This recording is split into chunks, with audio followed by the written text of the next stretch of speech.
This is the first confirmed case of whooping cough in Greenville County schools this year, and parents were notified by phone. A spokesperson for the district says the student has been absent from school since last Wednesday and the classroom was deep cleaned over the weekend. Still, nurse practitioner Brandy Giles says there's a chance the disease spread before the child was diagnosed. There's a 7 to 10 day incubation period. So there's 7 to 10 days that I don't have symptoms, but I'm carrying that disease around. Giles says patients usually experience cold-like symptoms first, like a runny nose and fever. Then they'll start to develop a severe cough.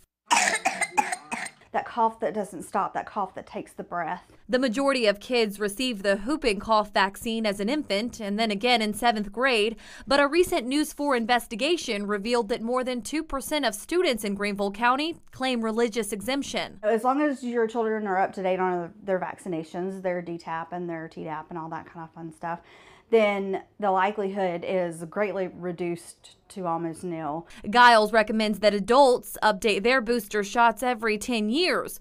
Prolonged whooping cough can have dangerous side effects like vomiting and difficulty breathing. The infection is treated with antibiotics. Once they're on antibiotics for 5 days, they can come back. The district says an official letter from DHEC will be sent home with students today. Brenna McDavid, WYFF News 4 in Greenville.